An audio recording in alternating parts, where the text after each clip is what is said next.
Sir mute है sir. Sir mic mute है आपका। तो बेटा क्वेश्चन नंबर 1 क्लियर है सबको? Yes sir. Yes sir. किसी को भी डाउट है तो बेटा पूछ लीजिएगा, डोंट हेजिटेट। ये नहीं देखना बाकियों को क्लियर है कहीं, अगर आपको डाउट है तो पूछ लेना। Question number 2। Yes sir. Yes sir. ठीक है। Question number 3। सर ये एक्सप्लेन कर दो। Which one of the following equations represent the motion of a body with finite constant acceleration? इसीलिए मैं कहता हूं कि कम से कम 5 से 6 दिन तक जो काम एक दिन करा दूं उसको रिपीट किया करो, क्योंकि ये सब चीजें एडवांस में बताई हैं। याद रखो, मैंने आपसे बार बार एक चीज डिस्कस की है कि मैथमेटिक्स हमारे लिए बहुत इंपॉर्टेंट टूल है। इसमें हर तरह की शेप के लिए एक इक्वेशन है, हर तरह के मोशन के लिए एक इक्वेशन है। फिर आपसे मैंने डिस्कस किया था, अगर लीनियर इक्वेशन होगी टी की टर्म्स में तो वो क्या इंडिकेट करेगी? Uniform motion. अगर किसी भी इक्वेशन की मतलब position as a function of time आपको गिवन होगा और उसकी डिग्री 1 से हायर होगी, क्वाड्रेटिक होगी, क्यूबिक होगी, कोई भी और होगी। Sir acceleration.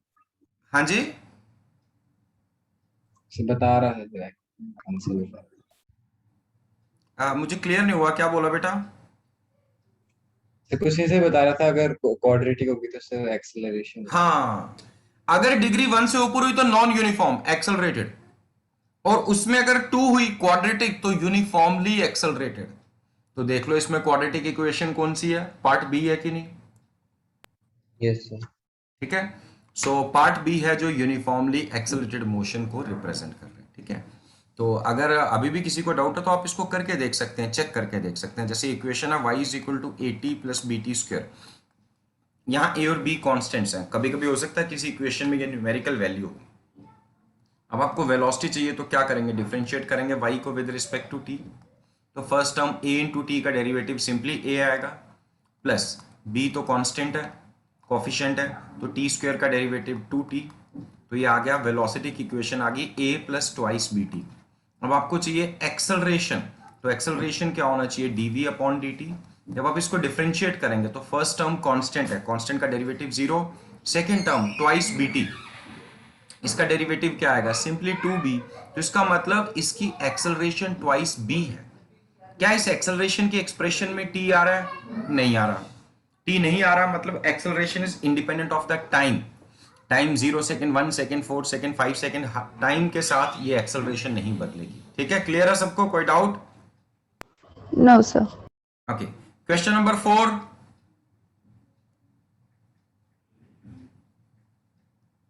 डाउट है कि नहीं? अरे बोली नहीं। सर डाउट नहीं है सर, डाउट नहीं है सर। सर एचसी सर जो सेकंड टर्म है सर वो समझ नहीं आई थी कि कहाँ से आ गई। सर फर्स्ट टर्म आ गई। ओके ओके ओके, देखो, a pebble is dropped into a well of depth h। तो अगर इस वेल की डेप्थ h है, ठीक है, पानी नहीं मतलब पानी की डेप्थ जो है वो h है, वेल तो नीचे तक जा रहा होगा, तो ये डेप्थ है h। अब आपने ऊपर से एक पत्थर ड्रॉप किया, तो इस पत्थर को यहां तक पहुंचने में कितना वक्त लगेगा? ये तो हम पहले भी डिस्कस कर चुके हैं, √2h/g।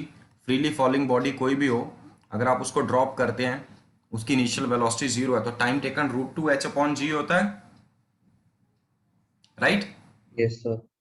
अब आपको क्या, splash is heard after time t। तो मान लो इस टाइम को मैं फिलहाल नाम दे देता हूं t1, दिस इज t1। ठीक है, अब यहां पे स्प्लैश पैदा हुआ, तो अब ये साउंड भी, तो साउंड लॉन्गिट्यूडनल वेव होती है, तो ये साउंड वेव ट्रेवल करती हुई ऊपर तक आएगी, तो यहां पे ऑब्जर्वर होगा जो इसको सुनेगा साउंड को। अब साउंड तो कांस्टेंट स्पीड से ट्रेवल करेगी ना, acceleration due to gravity sound की स्पीड को थोड़ी अफेक्ट करेगी। तो साउंड की स्पीड कितनी है? अगर साउंड की स्पीड है ऊपर जाने की v, तो time taken by the sound to travel from this end to this end, पानी के सरफेस से लेके ऊपर तक साउंड को ट्रेवल करने का टाइम अगर t2, तो वो क्या होगा? Distance upon speed h upon v। और क्वेश्चन में v की जगह इसको v ना कह के c कहा हुआ है, तो h बाय c होगा कि नहीं?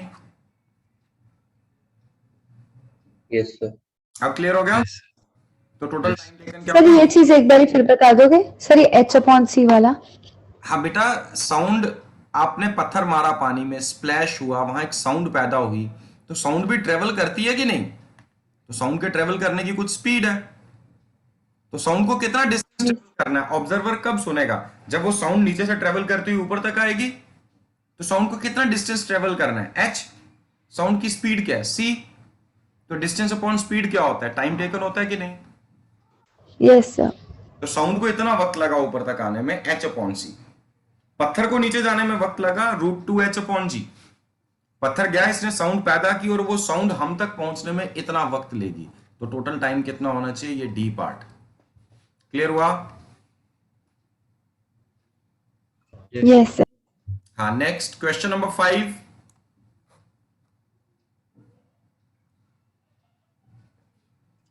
Yes, sir.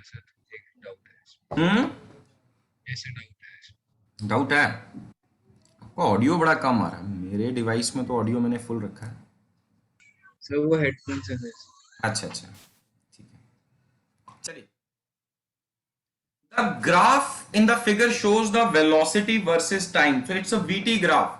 Which of the following graph shown in the figure represents the corresponding acceleration versus time graph? तो इसी ग्राफ का एक्सेलरेशन वर्सेस टाइम ग्राफ आपको प्लॉट करना है। वीटी ग्राफ को देख के आपको एटी ग्राफ प्लॉट करना है। तो वीटी ग्राफ से हमें दो इंफॉर्मेशन मिलती है, एक तो वीटी ग्राफ की स्लोप से मिलती है और दूसरा area under the curve. VT graph की स्लोप आपको क्या वैल्यू देती है? एक्सेलरेशन। एक्सेलरेशन क्या होती है? Slope of VT graph, slope of VT graph. और एरिया अंडर द ग्राफ आपको वैल्यू देता है डिस्प्लेसमेंट। एनीवे, यहां हमें एक्सेलरेशन की जरूरत है। तो देखो, इस पॉइंट से लेके यहां से लेके यहां तक ग्राफ स्ट्रेट लाइन आ रहा है, और स्ट्रेट लाइन वीटी ग्राफ क्या इंडिकेट करता है? Uniform acceleration. Yes, sir.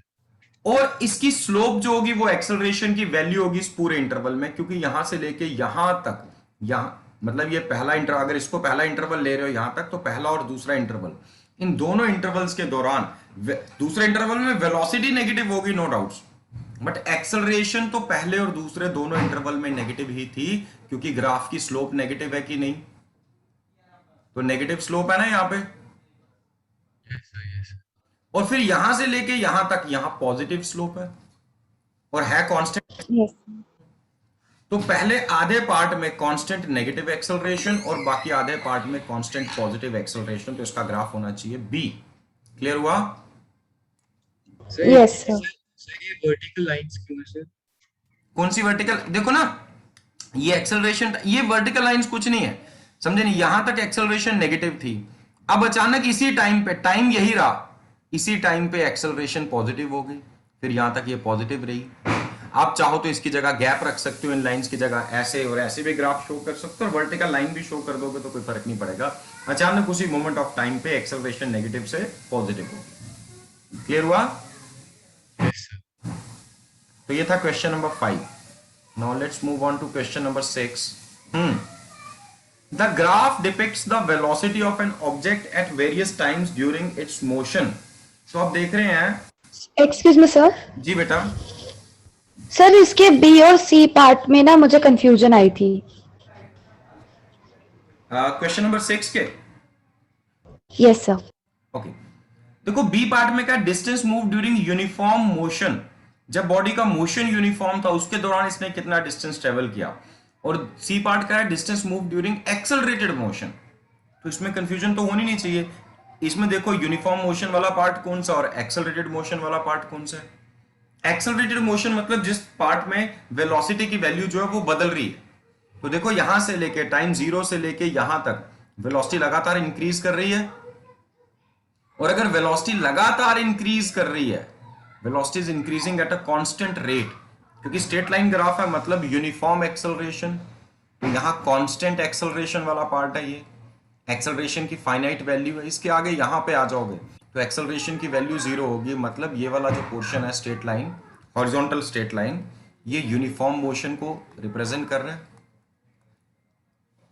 तो आपसे ये पूछा है, ये जो शेडेड एरिया है, आप जानते हैं वीटी ग्राफ के अंदर जो एरिया है वो क्या वैल्यू देता है आपको? डिस्टेंस या डिस्प्लेसमेंट? लेकिन शेडेड एरिया का पार्ट शेड किया सिर्फ यहां तक, और इस पार्ट में यूनिफॉर्म एक्सेलरेशन थी ना, कांस्टेंट फाइनाइट वैल्यू थी इसकी, तो it gives us the distance moved during accelerated motion. Clear और not? Yes, sir. Okay good.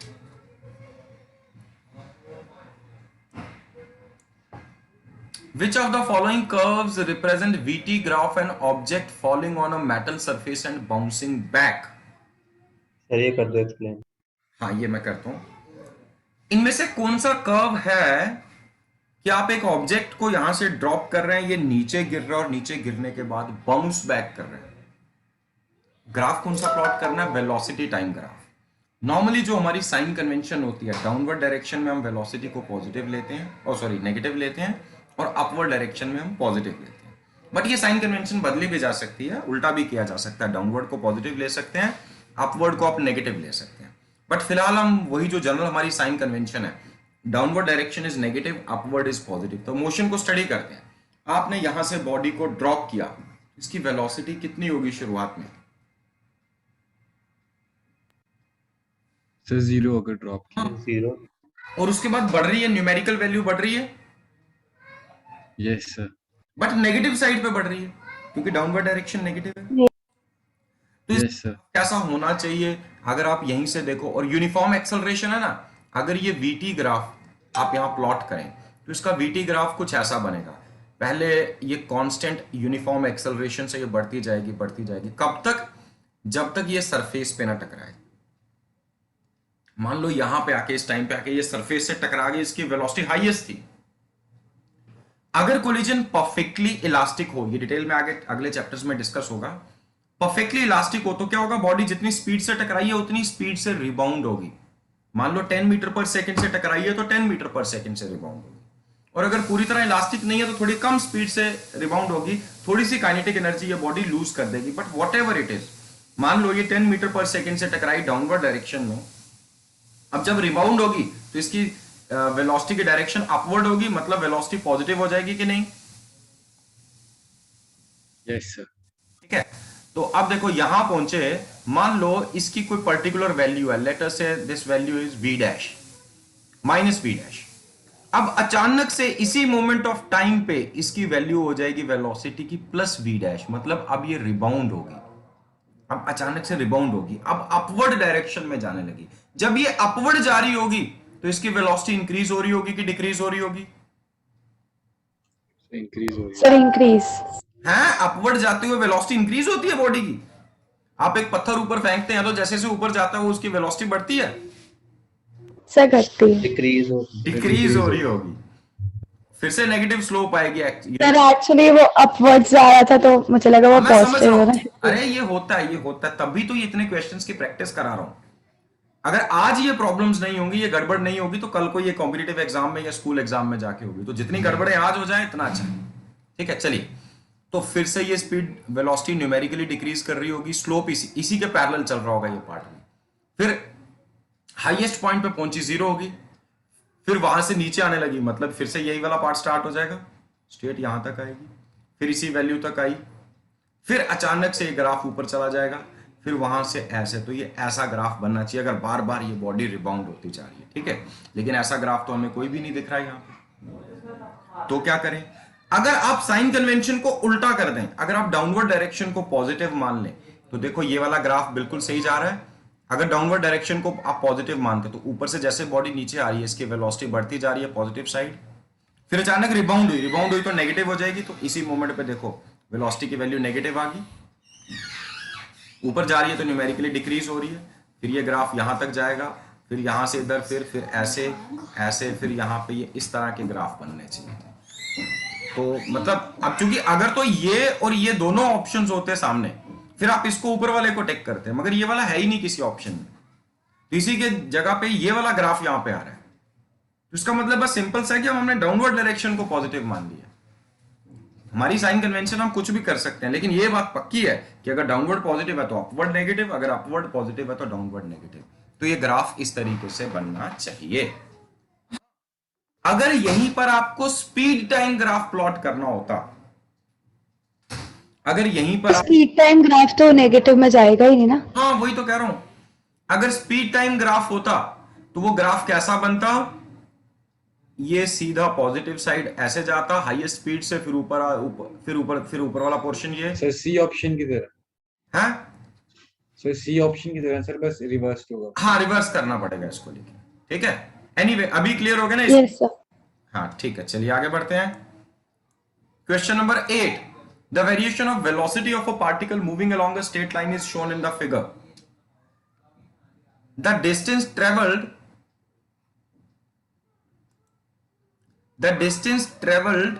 नहीं सॉरी, हाँ distance travelled by the particle in 4 second.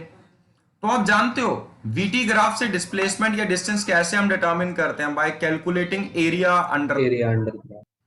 तो आपको ये सारा का सारा एरिया, ये टाइम एक्सिस के साथ जो एनक्लोज हो रहा है, ये सारा का सारा एरिया आपको कैलकुलेट करना है। कैसे कैलकुलेट करेंगे? सर ये आ गया, हाँ जी, सर ये हो गया था। हो गया ना, बस ठीक है ठीक है। चलिए आगे बढ़ते हैं क्वेश्चन नंबर 9 पे।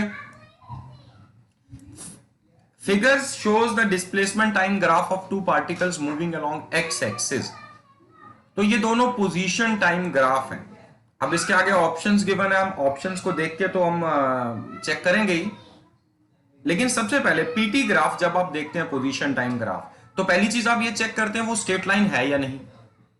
ये स्ट्रेट लाइन दोनों में से कोई भी नहीं है, तो इससे क्या पता चला, ये दोनों कैसा मोशन इंडिकेट कर रहे हैं, तो non uniform acceleration. Non uniform, that is non uniform accelerated. Acceleration. ठीक है, तो अब नॉन यूनिफॉर्म मोशन में एवरेज और इंस्टेंटेनियस वेलोसिटी के लिए हम क्या करते हैं, एवरेज के लिए स्लोप ऑफ द कॉर्ड लेते हैं और इंस्टेंटेनियस के लिए हम स्लोप ऑफ द टेंजेंट लेते हैं। ठीक है, यस सर। ओके। तो अब यहां पर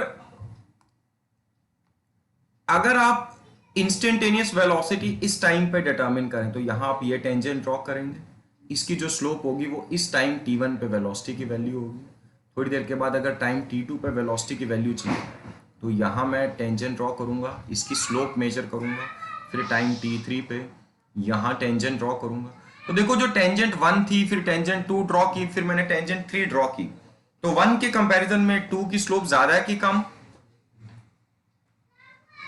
ऊपर को जा रहा है, पहले ऐसे थी जैसे ऐसे टेंजेंट। सर जैसे जैसे बढ़ रहा है स्लोप बढ़ रही है। हाँ, that means velocity is increasing, yes that means positive acceleration, yes sir.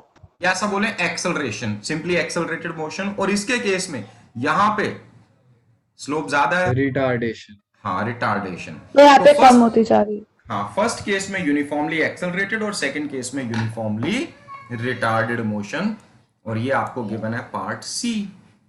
Clear हुआ? Yes sir. Yes sir. Yes चलिए आगे बढ़ते हैं। नेक्स्ट बेटा we have question number 10।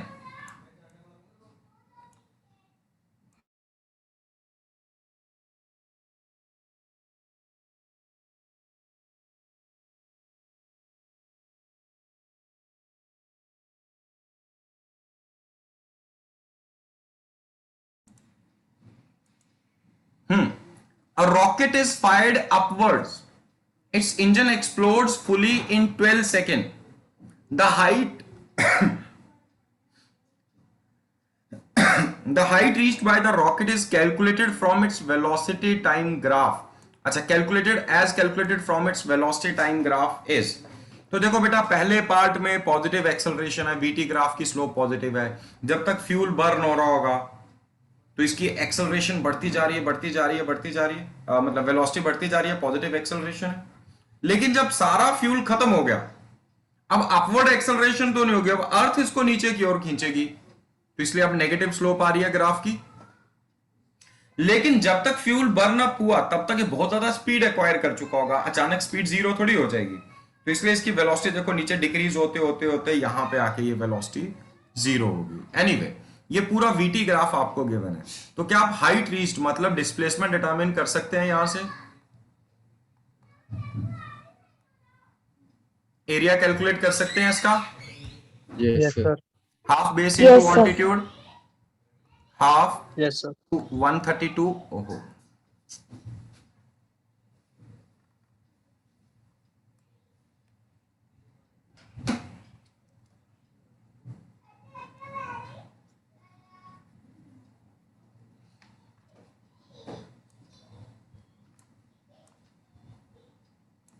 Ready हो, क्लास का टाइम होगा।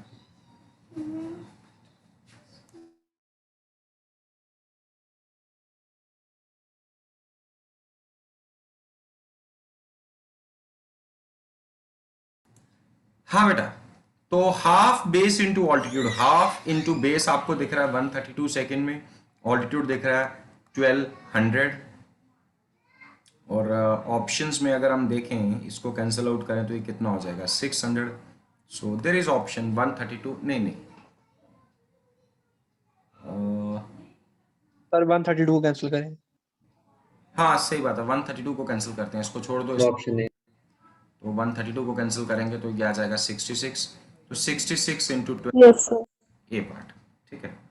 चलिए आगे, question number 11, a ball projected vertically upwards, which graph in the figure represents the velocity of ball during its flight when air resistance is ignored. हम वैसे भी air resistance को ignore करके ही चलते हैं, ठीक है। अभी हम उस लेवल पे नहीं आए कि एयर रेजिस्टेंस को भी मेजर करें, क्यों? क्योंकि बड़ी गड़बड़ हो जाएगी। जो एयर की रेजिस्टेंस है ना वो स्पीड पे डिपेंड करती है, जब स्पीड ज्यादा होगी तो रेजिस्टिव फोर्स एयर की ज्यादा होगी, जब स्पीड कम होगी तो वो वेरिएबल फोर्स को अगर मेजर करने जाओगे तो बड़ा कॉम्प्लिकेटेड होती है कैलकुलेशंस। इसलिए आपके लेवल पे जितने भी क्वेश्चंस आते हैं हम उनमें एयर रेजिस्टेंस को इंक्लूड नहीं करते। A ball is projected vertically upward, तो वर्टिकली अपवर्ड प्रोजेक्ट करोगे तो कॉमन सेंस की बात है हाई वेलोसिटी से प्रोजेक्ट करोगे। जैसे जैसे बॉडी ऊपर जा रही होगी इसकी वेलोसिटी डिक्रीज होती जा रही होगी, हाईएस्ट पॉइंट पे जाके वेलोसिटी 0 हो जाएगी और फिर इसकी डायरेक्शन ऑफ मोशन बदल जाएगी, फिर इसकी वेलोसिटी और डिक्रीज होनी शुरू हो जाएगी, ठीक है। मतलब नेगेटिव साइड जानी शुरू हो जाएगी। Is it clear? सर इसमें मुझे एक चीज पूछनी है, इसमें डी ऑप्शन नहीं आएगा? यस क्यों? सर, डी ऑप्शन ही है सर मैंने भी डी क्यों आएगा? सर क्योंकि पहले वो ऊपर गई ना, फिर उसके बाद अपनी डायरेक्शन से बदल। हाँ बेटा, तो हम फोटोग्राफ थोड़ी बना रहे हैं उसकी ट्रेजेक्टरी की, हम ग्राफ प्लॉट कर रहे हैं वेलोसिटी वर्सेस टाइम। हम ट्रेजेक्टरी थोड़ी दिखा रहे हैं उसका पाथ कैसा है। पाथ तो फिर सीधा भी हो सकता था, ऐसे भी हो सकता था। हम velocity versus time graph plot कर रहे हैं। Velocity is decreasing at a constant rate, that means VT graph should be a straight line. Acceleration is constant ना 9.8। Yes sir. और अगर जनरली अपवर्ड डायरेक्शन को पॉजिटिव लेते हैं हम तो एक्सेलरेशन नेगेटिव होगी -9.8, मतलब VT ग्राफ की स्लोप नेगेटिव होनी चाहिए। Yes sir. तो नेगेटिव स्लोप वाला ये भी है और ये भी है, ये दोनों को तो पहले ही डिस्कार्ड कर दो। ये तो स्ट्रेट लाइन ही नहीं है, इसमें स्लोप पॉजिटिव आ रही है तो पॉजिटिव एक्सेलरेशन नहीं होगी। और बेटा थ्रू आउट द मोशन, चाहे बॉडी ऊपर जाए चाहे ऊपर से नीचे आए, एक्सेलरेशन की डायरेक्शन थोड़ी बदली। यस और नो? Yes sir. सर पर सर एक्सेलरेट कर रही है ना सर वो, तो सर हाँ, वो कर्व नहीं आएगा क्या? आप ऐसा नहीं कहो, सुनो मेरी बात। ये जो एक्सेलरेट और रिटार्ड वर्ड हम यूज करते हैं, एक्सेलरेट का मतलब है स्पीड अप होना और रिटार्ड का मतलब है स्लो डाउन होना। तो स्पीड अप और स्लो डाउन एक अलग चीज है। एक्सेलरेशन, अक्सर हम ये सोचते हैं कि एक्सेलरेशन पॉजिटिव होगी तो शायद बॉडी स्पीड अप होगी और एक्सेलरेशन नेगेटिव होगी तो बॉडी स्लो डाउन होगी। ऐसा नहीं है। ज्यादातर केसेस में ये ट्रू है, क्योंकि ज्यादातर केसेस में जो वेलोसिटी होती है हम उसको पॉजिटिव लेके चल रहे होते हैं। V इज पॉजिटिव, किसी पर्टिकुलर डायरेक्शन को पॉजिटिव ले रहे हैं, बॉडी इसी डायरेक्शन में अगर जा रही है, V पॉजिटिव है, इनिशियल वेलोसिटी U अगर पॉजिटिव है, फिर एक्सेलरेशन पॉजिटिव होगी तो बॉडी स्पीड अप होगी, एक्सेलरेशन नेगेटिव होगी तो बॉडी स्लो डाउन होगी। बट ये भी तो पॉसिबिलिटी है कि इनिशियल वेलोसिटी नेगेटिव हो, फिर एक्सेलरेशन पॉजिटिव होगी तो बॉडी स्लो डाउन होगी। तो इंपॉर्टेंट है, बॉडी स्पीड अप कब होती है? जब एक्सेलरेशन और वेलोसिटी का साइन सेम होता है। बॉडी स्लो डाउन कब होती है? जब एक्सेलरेशन और वेलोसिटी का साइन ऑपोजिट होता है। बट एनीवे, इस केस में चलो आप एक मिनट के लिए एक्सेलरेशन को भी छोड़ते हैं। पहले तो ये बताओ, अपवर्ड जर्नी और डाउनवर्ड जर्नी में एक्सेलरेशन सेम है कि अलग है? सेम। सेम आएगी सर सेम है। चाहे पॉजिटिव हो चाहे नेगेटिव हो, चाहे आप हो सकता है आप डाउनवर्ड डायरेक्शन को पॉजिटिव ले लें, तो ग्राफ स्ट्रेट ऐसे चलना चाहिए था। अगर स्लोप नेगेटिव है तो ग्राफ सीधा ऐसे आना चाहिए, और नॉर्मली हम डाउनवर्ड डायरेक्शन को नेगेटिव लेते हैं तो वहां से दिख रहा है पार्ट C आना चाहिए। अब अगर आप वेलोसिटी की कंसिडरेशन को लो तो देखो बेटा, आपने ज्यादा जिस वेलोसिटी से प्रोजेक्ट किया होगा वेलोसिटी हाईएस्ट होगी। जैसे जैसे बॉडी ऊपर जाएगी बॉडी तो ऊपर जा रही है लेकिन वेलोसिटी डिक्रीज कर रही है कि नहीं? Yes sir. तो हाईएस्ट पॉइंट पे जब पहुंचे तो वेलोसिटी जीरो होगी। तो ये देखो वेलोसिटी वाला ग्राफ यहां पे टाइम एक्सिस को जहां पे इंटरसेक्ट कर रहा है, तो ये highest point of the journey है। एनीवे मैं फिर कह रहा हूं, हम पाथ की फोटो नहीं बना रहे, हम वेलोसिटी का ग्राफ प्लॉट कर रहे हैं। तो यहां v जीरो हो गया हाईएस्ट पॉइंट पे। अब बॉडी नीचे आने लगी तो इसकी वेलोसिटी नेगेटिव होगी ना इसके बाद। देखो ये सीधा नीचे जाएगा। क्लियर हुआ कि नहीं? Yes sir. यस सब अच्छे से क्लियर हुआ कि नहीं बेटा? Yes, sir. Yes sir. कुछ लोग बोलते ही नहीं कभी भी इस क्लास में, है ना? अरे बोल दिया करो यार, आप ही का फायदा है, मेरा फायदा नहीं है। बार बार कहता हूं मैं, मेरा तो नुकसान है, बार बार पूछ रहा हूं, मेरा टाइम वेस्ट हो रहा है। फटाफट क्वेश्चन एक्सप्लेन करो। जब आप बोलते हो समझा करो ये माइंड कैसे काम करता है। मान लीजिए आप सिस्टम पे काम कर रहे हैं, आपके पास अगर पावर बैकअप नहीं है, लाइट चलेगी तो जो काम किया वो सारा लूज हो गया। लेकिन अगर उससे पहले आप सेव की कमांड दे चुके हैं तो पावर फेलियर भी हो जाए, जब दोबारा पावर आएगी तो वो सेव्ड मिलेगा आपको। सिमिलरली जब आप यस या नो ये बोलते हैं ना जोर से, तो ये सेव की कमांड होती है। जो इंफॉर्मेशन अंदर गई है ये उसको रिटेन करेगी आप। चलो क्वेश्चन नंबर 12। सर इसका करेक्ट आंसर नहीं आ रहा था। Sir, अच्छा हो गया आंसर sir. करेक्ट इसका करेक्ट आंसर 40 आ रहा था। सर अप्रॉक्स लगा के किया था मैंने। The distance traveled by the particle between 1 second and 4 second. तो 1 सेकेंड और सर एक पॉइंट पे 48 आ रहा था, एक टाइम पे 49 आ रहा था, और फिर जब लास्ट में मैंने किया तो 40 आ रहा था, पर उसका ऑप्शन देखो ये वैल्यू है 15, ये है 10 से लेके 15 तक जा रहे हो। तो ये 0 से लेके 4 सेकेंड में वेरिएशन हो रही है। या सिमिलर ट्राइंगल्स का कंसेप्ट या बीपीटी भी आप लगा सकते हैं, बेसिक प्रोपोर्शन होगा ये 12.5। ये इस साइड का भी मिड पॉइंट होगा और यहाँ वैल्यू 12.5। अब ये जो पॉइंट है इसके कॉरस्पॉन्डिंग यहाँ वैल्यू लोगे तो ये हो जाएगा 11 पूरा। ट्रेपेजियम का एरिया होता है half into sum of parallel sides. एक पैरेलल साइड है 11.25, दूसरी पैरेलल साइड है 15, into separation between these two parallel sides. तो इनके बीच की सेपरेशन 3 है, 1 सेकेंड से लेके 4 सेकेंड। तो ये आ जाएगा, कितना आ जाएगा ये 26.25 इंटू 3/2, 26.35 हाँ 35 और 15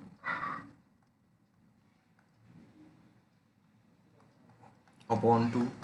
तो ये हमारा कितना आ रहा है 3 पॉइंट समथिंग आ रहा है। ये सर मेरा भी यही आ रहा था, इसलिए मैंने 40 क्लिक कर, फिर 40 के समथिंग आ रहा था तो मैंने 39 पे मतलब टिक कर दिया। ठीक है, आप समझ आ गया ना, आपको सबको क्लियर हो गया? यस। चलिए 13, the following figures show v versus t graph but only some of these can be realized in practice. These are, इनमें से कौन कौन से ग्राफ हैं जो प्रैक्टिकली पॉसिबल हैं? The second or fourth.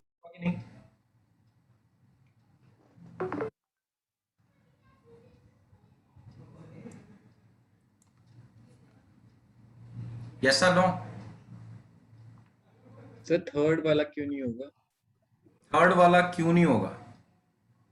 Sir, उसमें time negative. थर्ड वाले में यहां देखो, अगर आप यहां पे एक वर्टिकल लाइन ड्रॉ करें, बिल्कुल वर्टिकल लाइन, एक ही टाइम पे कितनी वैल्यूज आ रही है? अलग आ रही है, इस पॉइंट के कॉरस्पॉन्डिंग अलग आ रही है, इस पॉइंट के कॉरस्पॉन्डिंग अलग आ रही है। तो क्या एक ही टाइम पे अलग अलग वैल्यूज ऑफ वेलोसिटी हो सकती हैं? No sir. समझ आई बात? सर वो लग रहा था सर कि मीट नहीं कर रहे हैं सर, इसलिए मुझे डाउट हुआ। अब क्लियर हुआ? Yes sir. तो बस थर्ड पार्ट को छोड़ दो, बाकी आप प्रैक्टिस में रियलाइज। थर्ड Sir, first भी नहीं कर सकते ना? हाँ Sir, first भी नहीं कर सकते ना? फर्स्ट भी नहीं हो पाएगा। सर सेकंड और फोर्थ होगा ना?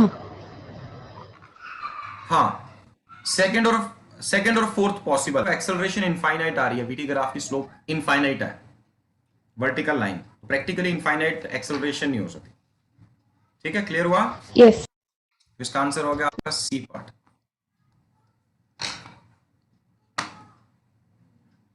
और आगे नेक्स्ट किस क्वेश्चन में डाउट था? Sir 14th। कुछ के तो मैंने शॉर्ट वीडियो सेंड भी किए थे ना।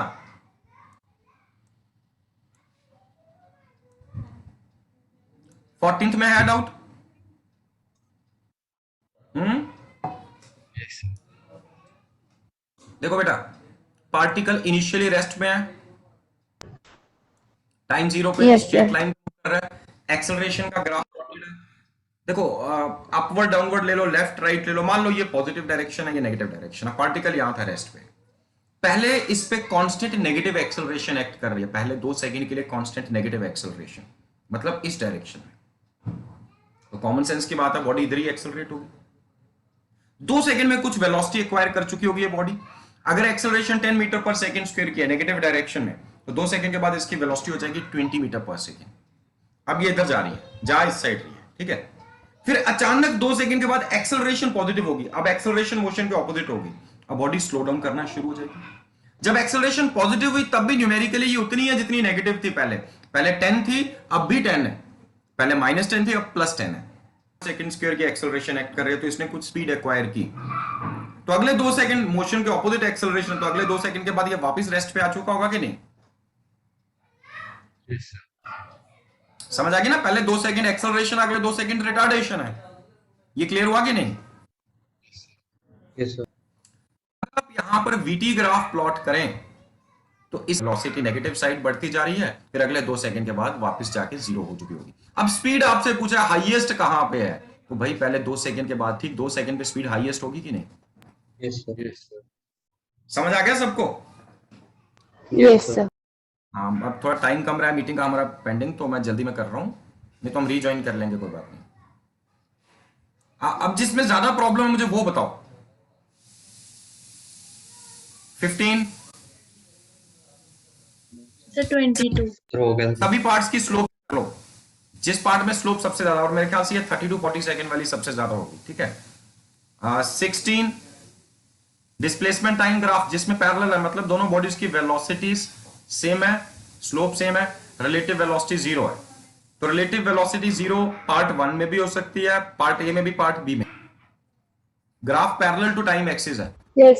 सर ये क्लियर है। Yes, sir. ये clear है, sir. 17th वाला. 17 the displacement versus time graph, आपको value of average velocity in the interval 0 to 20 second. तो बेटा सीधा देखो ना, 0 से लेके 20 सेकेंड पे डिस्प्लेसमेंट कितनी आ रही है? 20 मीटर, 30 मीटर ना, तो total displacement upon total time taken 20/20, तो 1 मीटर पर सेकेंड की एवरेज वेलोसिटी हुई। इंस्टेंटेनियस बीच में ज्यादा भी थी, कम भी थी, बट एवरेज ये रही। क्लियर हुआ? Yes, sir. Yes sir. Yes, sir. 18 तो मैंने 18 तो आपको क्लियर ही होगा सर, एक एक लाइन 20 और बना के आप। हाँ जी, सर 27। 20। सर 27. अगर इन केस अभी मीटिंग कट गई ना, तो मैं वैसे कंटिन्यू नहीं करूंगा अभी दोबारा, एक्चुअली कुछ